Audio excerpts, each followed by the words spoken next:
Olá pessoal, mais uma vez aqui o professor Alisson Santos para falar com vocês sobre geografia. Nosso tema de hoje é população e trabalho. É isso mesmo, tá?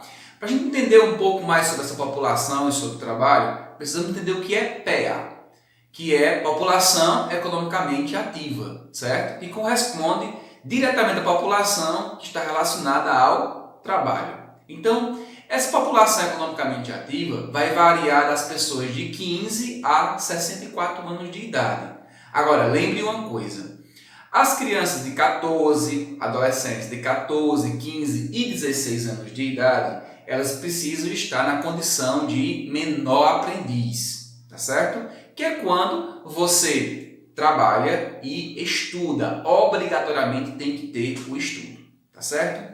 O IBGE nos aponta para o ano de 2030, o Brasil vai ter um bônus demográfico em relação à população economicamente ativa. O que seria esse bônus demográfico, professor? Vamos lá. Vai existir uma população ativa maior do que a população dependente, que são as crianças e os idosos. Tá? A população ativa vai ser maior do que a população de dependentes, que são as crianças e os idosos. E isso é bom? É ótimo, economicamente falando, isso é ótimo, certo? Vai ter mais gente trabalhando e menos gente dependente. Mas o próprio IBGE também aponta que na metade do século XXI para frente, em diante, vai ser o contrário. A população de dependentes ela vai ser maior do que a população ativa. Você pode até estar se perguntando, professor, mas a quantidade de filhos ao longo do tempo ela vem diminuindo. Como é que a quantidade de dependentes vai ser maior? Mas a quantidade de idosos está aumentando, certo? Graças a Deus, a longevidade do povo brasileiro está aumentando. Então, há estudos do IBGE que na segunda metade do século XXI para frente, nós teremos aí a quantidade de dependentes maior, beleza? Vamos entender um pouco sobre o gráfico dos empregos formais do ano 2003 para o ano 2016. Vou colocar para vocês aqui esse gráfico, eu vou pegar aqui meu livro e vou explicar para vocês. Vejam só, observe bem o gráfico aí, pessoal, do Brasil empregos informais do ano de 2003 até o ano 2016. Olha no pezinho da barra, da primeira barra aí, o ano 2003, aí 2004, 2005, que vai até o ano 2016. E são os empregos formais. E o que é emprego formal? É o emprego que tem carteira assinada, o emprego que tem algum contrato, certo? Que tem seguranças trabalhistas. Então, perceba que do ano 2003, vai 2004, 2005, dá um crescimento de empregos formais. Até o ano 2014, tá? Do ano 2003 até o ano 2014, vocês percebem que há um crescimento de empregos formais. Do ano 2014 para o ano 2015 até o ano 2016, que é os dados que nós temos aqui no livro, ele tem um decrescimento, uma queda, tá ok? Então esse é o reflexo dos empregos que nós temos aqui formais, que vai do ano 2003 até o ano 2016. Pessoal, quando a gente não tem emprego, a gente tem o quê? Desemprego. E o que é desemprego? São as pessoas, a população economicamente ativa que não está trabalhando. E aí nós colocamos no rol dos desempregados. E quando acontece isso, automaticamente aumentam os empregos informais. E o que é emprego informal, professor? Emprego informal é aquele emprego que você não tem garantias trabalhistas nenhuma, certo? Não tem carteira de trabalho assinada, não tem férias, não tem 13º, entre outras coisas. Tá ok? Vamos aqui para mais um gráfico aqui, a taxa de desocupação do ano 2014 e 2017, ou seja, desemprego. Olha só, acompanha aí, olha, a taxa do Brasil, né, de desocupação 2014 a 2017. Percebam que ele divide aí o ano em trimestres, ou seja, de 3 em 3 meses, tá ok? Então veja só, o ano 2014 tem 4 trimestres, o ano 2015 também 4 trimestres, 2016, e aí ele fecha aí o ano 2017 com apenas um trimestre, os dados aí. No primeiro trimestre de 2014, localizar aí 2014, primeiro trimestre, a porcentagem de 7,2. É o primeiro ponto vermelho aí, olha. 7,2% de pessoas desocupadas no Brasil. Percebam que a seta vermelha, os pontos, eles vão crescendo. E isso é ruim, porque é a taxa de desocupação. As pessoas estão desempregadas. Então há um crescimento muito grande. Se compararmos apenas o ano 2014, a gente percebe que do primeiro trimestre ao quarto trimestre houve uma queda. Isso foi bom, 2014. Mas de lá para cá, até 2017, é onde nós temos o gráfico aí, nós temos uma taxa de 13,7% de pessoas desocupadas no primeiro trimestre de 2017. Tá ok? Bom, com isso, pessoal, também nós temos que falar um pouco sobre a questão do trabalho infantil, certo? E o que é trabalho infantil? Qual é a idade do trabalho infantil? Então, são os menores de 16 anos, é considerado trabalho infantil. Agora, temos que destacar que o menor aprendiz, aquele menino que trabalha e que obrigatoriamente estuda, é o menor aprendiz, ele varia de 14 a 16 anos de idade. Por que é, pessoal, que eles têm que trabalhar? Por que eles trabalham?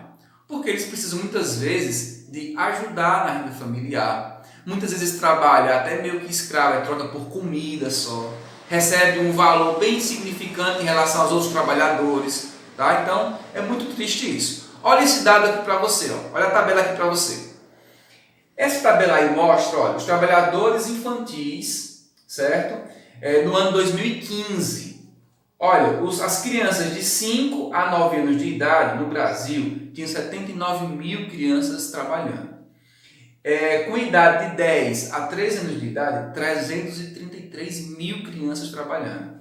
Adolescentes aí, pré-adolescentes de 14 a 17 anos de idade, com 2,26 milhões de crianças trabalhando. É muita gente trabalhando com pouca idade, certo? Se a gente for dividir isso por regiões, eu posso mostrar aqui para vocês o mapa do Brasil, dividido em regiões, né? Dividido em regiões e os estados brasileiros, tá? Agora eu percebo o seguinte, na região norte e sul, essas crianças trabalham mais na exploração de recursos naturais. Na região norte e na região sul. Na região nordeste, eles trabalham mais na agropecuária, que é a agricultura e a pecuária, criação de animais. Na região sudeste, eles estão mais vinculados à questão do serviço e das indústrias. Na região centro-oeste, são dois: recursos naturais e agropecuária, certo? Mas qual a consequência de tudo isso? O abandono escolar, as crianças precisam trabalhar, então acabam abandonando a escola, certo? Isso provoca pouca escolarização e o futuro dessas crianças, esses homens e mulheres no futuro, vão ter trabalhos mais precarizados, certo? Trabalhos mais pesados, porque não tem uma escolarização. Então aumenta aí o desemprego, certo? Nesse mapa aí do Brasil, do trabalho infantil do ano 2010, perceba o seguinte, pessoal, olha, quem é verde tem pessoal trabalhando, até 2 milhões de pessoas trabalhando.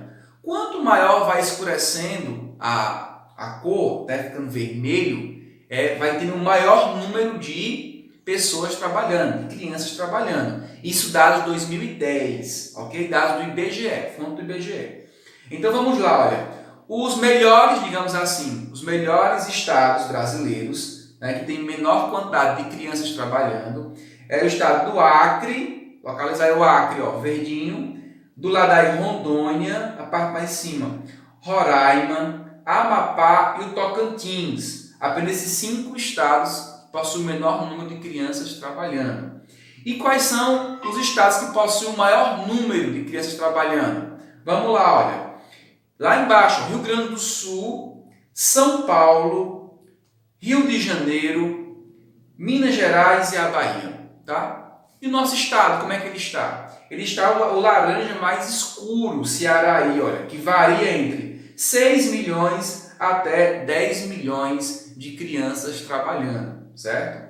Isso é o retrato do Brasil no que se refere ao trabalho infantil, tá? Então, partindo de outro pressuposto, a mulher no mercado de trabalho, certo? Nós temos aí um crescimento das mulheres no mercado de trabalho nas últimas décadas, Porém, ainda existe uma grande desigualdade em relação aos homens. A gente perceber aqui, olha, nesse próximo gráfico aqui, ó, o Brasil, a taxa de desemprego entre homens e mulheres, taxa de desemprego, certo? Do ano de 2004 a 2014, certo? Veja só, essa fita vermelha corresponde à fita das mulheres, tá? Essa linha vermelha corresponde à linha das mulheres.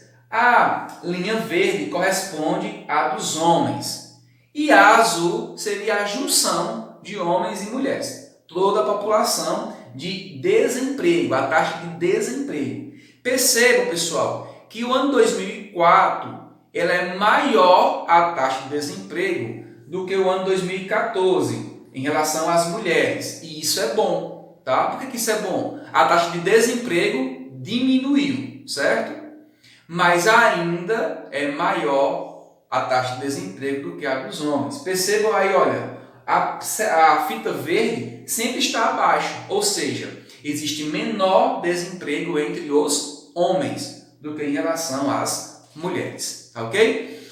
E isso, pessoal, nos traz uma nova reflexão, a reflexão de que os serviços eles estão mudando, a forma de trabalho está mudando, inclusive com o formato tecnológico. Certo? Então existe aí novas profissões.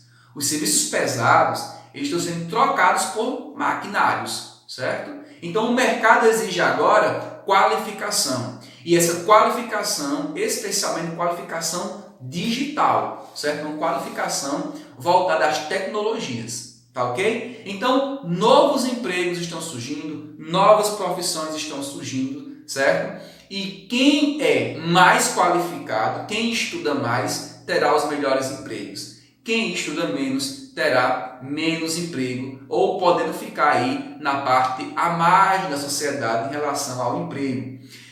Profissões do tipo advogados especialistas em pirataria digital, engenheiro de segurança digital, desenvolvedores de aplicativos, apps, né? Controladores de mídias digitais, sociais, programadores de internet, arquiteto de realidade aumentada. Então, todas essas profissões, entre outras profissões, estão surgindo no mercado de trabalho e nós não temos qualificação pessoal para isso. Então, estudar é muito importante para termos aí uma qualificação do trabalho, qualificação certa para a gente ter aí bons empregos. Tá bom? Pessoal, falamos aqui um pouco sobre população e trabalho. E aí, ficamos aqui com mais uma aula de geografia. Não esqueça de dar o seu joinha aí e se inscreva no nosso canal. Forte abraço, até mais, professor Alisson.